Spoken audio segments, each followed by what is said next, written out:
بسم اللہ الرحمن الرحیم۔ شروع اللہ کے نام سے جو بڑا مہربان اور نہایت رحم کرنے والا ہے۔ حضرت معاذ بن جبل رضی اللہ عنہما بیان کرتے ہیں، ایک روز رسول اللہ صلی اللہ علیہ وآلہ وسلم ہمیں نماز فجر پڑھانے کے لیے تشریف نہ لائے۔ قریب تھا کہ ہم سورج طلوع ہونے کا مشاہدہ کر لیتے، پھر آپ بہت تیزی سے تشریف لائے، چنانچہ نماز کے لیے اقامت کہی گئی۔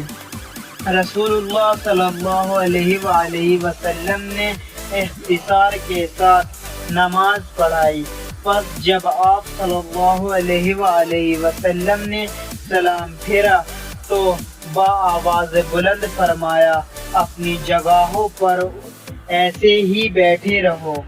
پھر آپ صلی اللہ علیہ وآلہ وسلم نے ہماری طرف متوجہ ہو کر فرمایا، میں ابھی تمہیں بتاتا ہوں کہ میں تمہیں نماز پڑھانے کے لیے کیوں نہیں آیا۔ میں رات کو بیدار ہوا، وضو کیا، جس قدر مقدر میں تھا میں نے نماز پڑھی۔ مجھے نماز میں اونگ آنے لگی، حتیٰ کہ وہ مجھ پر غالب آ گئی۔ تب میں نے اپنے رب تبارک و تعالیٰ کو بہترین صورت میں دیکھا، چنانچہ اس نے فرمایا، محمد۔ میں نے عرض کیا، میرے رب حاضر ہوں۔ فرمایا، فرشتے کس چیز کے بارے میں بحث و مباحثہ کر رہے ہیں؟ میں نے عرض کیا، میں نہیں جانتا۔ اللہ تعالیٰ نے 3 مرتبہ ایسے فرمایا۔ آپ صلی اللہ علیہ وآلہ وسلم نے فرمایا، میں نے اسے دیکھا کہ اس نے اپنے ہاتھ میرے کندھوں کے درمیان رکھا، حتیٰ کہ میں نے اس کی انگلیوں کے پوروں کی ٹھنڈک اپنے قلب و صدید میں محسوس کی، اور میرے سامنے ہر چیز واضح ہو گئی اور میں نے پہچان لی۔ پھر رب تعالیٰ نے فرمایا، محمد۔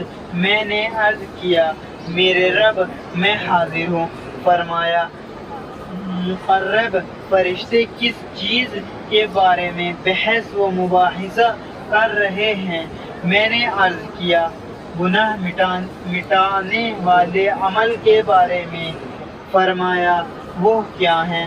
میں نے عرض کیا، باجماعت نماز پڑھنے کے لیے چل کر جانا، نماز کے بعد مساجد میں بیٹھے رہنا، ناگواری کے باوجود اچھی طرح وضو کرنا۔ فرمایا، پھر وہ کس چیز کے بارے میں بحث کر رہے ہیں؟ میں نے عرض کیا، درجات کے بارے میں۔ فرمایا، وہ کیا ہیں؟ میں نے عرض کیا، کھانا کھلانا، نرمی سے بات کرنا، اور جب لوگ سو رہے ہوں نماز تہجد پڑھنا۔ فرمایا، کچھ مانگ لے۔ آپ صلی اللہ علیہ وآلہ وسلم نے فرمایا، میں نے عرض کیا، اے اللہ، تجھ سے نیک عمل بجا لانے،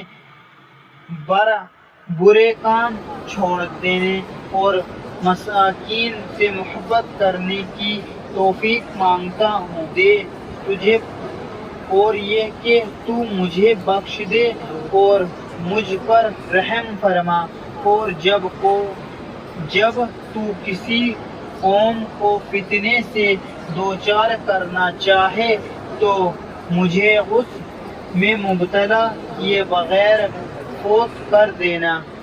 میں تجھ